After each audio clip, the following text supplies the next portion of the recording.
The day has come, as has been said in a public print, when the ruling principles to be adopted by the Republic above all others is the preservation of its nationality. But to preserve that, union is required, and it would be vain to expect union without a center of unity. And where shall we find that center but in our fundamental law?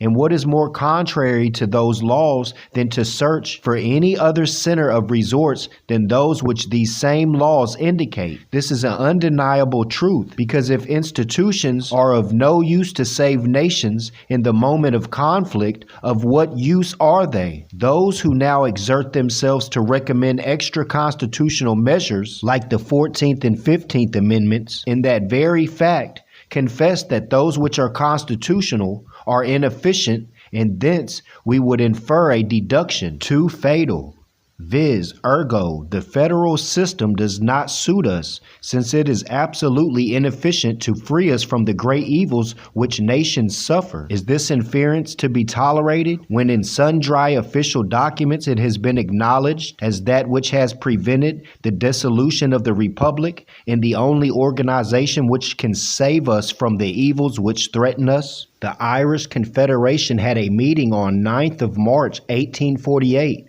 which was presided over by Michael Crean, a working man. At the meeting, the following remarkable address to the people of Ireland was adopted: Address of the Council of the Irish Confederation to the people of Ireland, 1848. Fellow countrymen, in a circular address to its representatives at foreign courts, the great French Republic has thus spoken through the most illustrious of its servants. Thus we declare it openly: if the hour of reconstruction of nationalities long oppressed in Europe or elsewhere should appear to us to have sounded in the decrees of Providence, the French Republic would believe itself entitled to arm for the protection of those legitimate movements for the greatness and nationality of states. 3 nationalities there are long oppressed in Europe: Italy, Poland, Ireland. The hour for Italy's redemption has already sounded. The bleeding breast of Poland heaves with the breath of returning life. Shall Ireland alone remain buried in darkness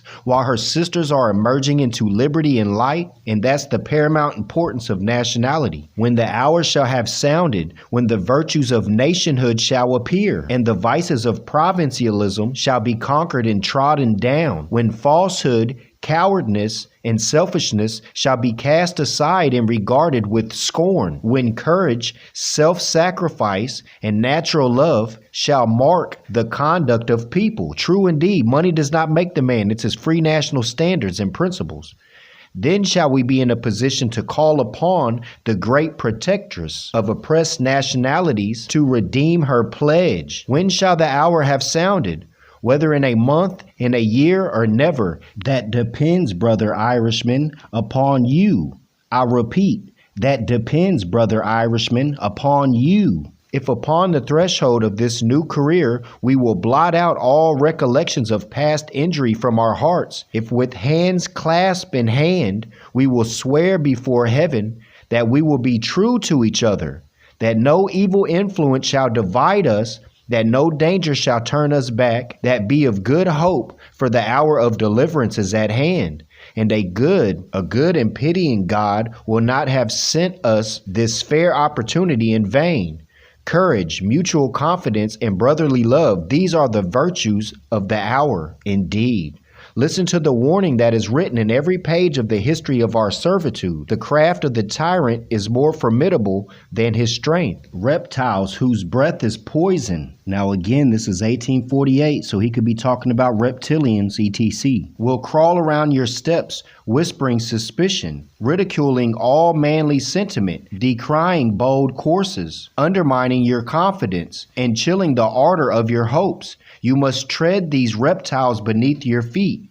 Be prudent. When boldness risks the safety of a cause, it becomes rashness. Be prudent, but not for yourselves. The man who now shrinks from personal risk must stand aside. He is fit neither to lead nor to follow. To what purpose do we express our admiration of the heroes who braved death for liberty, if we ourselves is frightened by the meshness of the law? Freedom smiles not upon cowards. She turns her radiant face away from those who will not woo her in the midst of danger. For ourselves, brother Irishman, we have but one request, that we may be suffered to share the labor and danger of your struggle. As we hope to participate in the fruits of your triumph, we are ready to forget our party, our injuries, and our pride for the sake of our country. In her service, humiliation and danger and sacrifice and death are welcome to us. Whenever we are required, we shall be present, indifferent as to whether our post be humble or exalted. Whoever leads on, we shall follow,